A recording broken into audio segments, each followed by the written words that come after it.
Okay, for our final time trying to make some sort of conquest, we're going for an air invasion. Pilots, man your rattlers. Hollywood, you're with Wolfman. Iceman, you got Slider. Maverick, you're riding with Goose. Talk to me here, Goose. Same to you, fella. Lastly, Cougar, you're going with Henderson. Watch it with that gun, Henderson. Boom.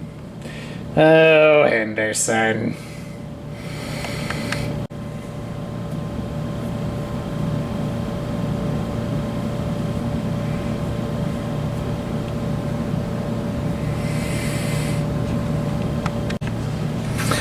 Hello everybody, Sparkster1701 here, and to wrap up our time on Cobra Convergence 7, we're taking a look at what is definitely an iconic airplane for the Cobra forces. This is the Rattler. Now, well, throughout a lot of the G.I. Joe media, the Rattler was shown to be something of an attack plane, and especially capable of dogfighting. In reality, the Rattler was built more to be a ground attack jet, sort of similar to the A-10 Warthog that it clearly takes a lot of its inspiration from. And here we have it captured in Lego form. Now, as of yet, I've not made any modifications to this. This was a set that I purchased the plans for it from G1er's website. Actually, I purchased them from his Bricklink page, but if he's got both of them open, there will be a link down there in the description. But I bought the plans and slowly built it on a Lego design program and then ordered the parts. It does take on a fair amount of the features that the toy had, especially the feature that everybody remembers from this toy. It's the fact that the wings could pivot upwards, as the Rattler was a VTOL craft, so that made it kind of handy for Cobra hidden bases. They didn't need a full runway to launch their attack craft. And as you can see, this bad boy comes fully loaded with weaponry. Like down here on the front, we have its main cannon, a 7-barreled anti-tank gun. And then, of course, we also got the dorsal-mounted turret gun. It's a 20mm anti-armor piercing cannon. And, like the toy, it does rotate. Of course, you have to raise the barrels up if you want it to clear the cockpit. And, of course, we've got all sorts of missiles and bombs lining the wings, including the ever-famous cluster missiles that the toy came with on the end. Some extra ones along the wings. And even a pair at the bottom. Of course, it's got the landing gear, but unfortunately, with it being Lego design, they're not retractable. So that is a minor downside. But we do have one other feature that the Rattler did have. The toy famously came with a couple of panels that could be removed from the side, both sides of the plane, and you could replace them with battle-damaged panels. Give the plane the appearance that it's been damaged. Well, that's been replicated on this Lego model by using some of the old car doors.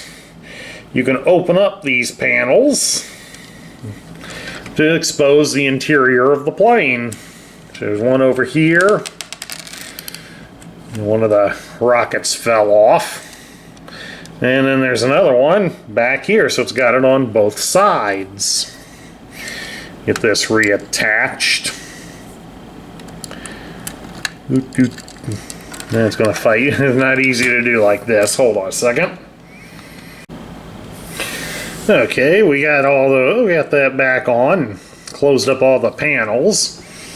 This plane originally came out in 1984, or at least the real toy did, and definitely became an instant hit for the fans. If the vehicle was real, it would require a crew of 2, obviously a pilot, and it would need a gunner to sit in the back.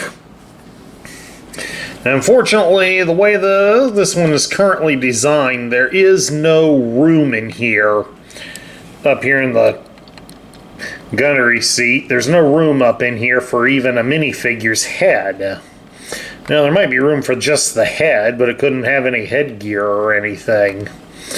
So, I'm going to try to see if I can redesign the turret a little bit. See if it'll at least accommodate a minifigure's head. That way we can at least give the impression that somebody's in there. But we do have a little custom pilot here in the front. It's kind of a takeaway on Wild Weasel. It's not perfect, but of course I'm working with regular Lego parts.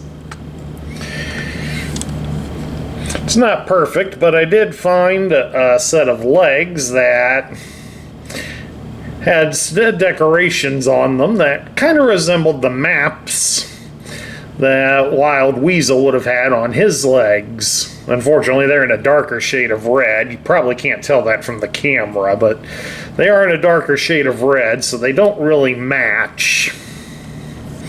But I think it's a decent representation of the famed Cobra pilot.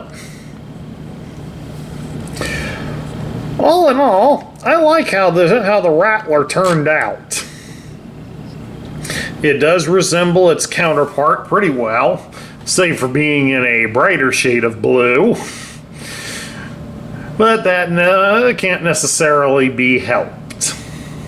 But all in all, it does capture a lot of the features that the toy had. It stays together relatively well. Some of the bomb pieces have a hard time holding on to the rockets, but that's just how things are designed with it.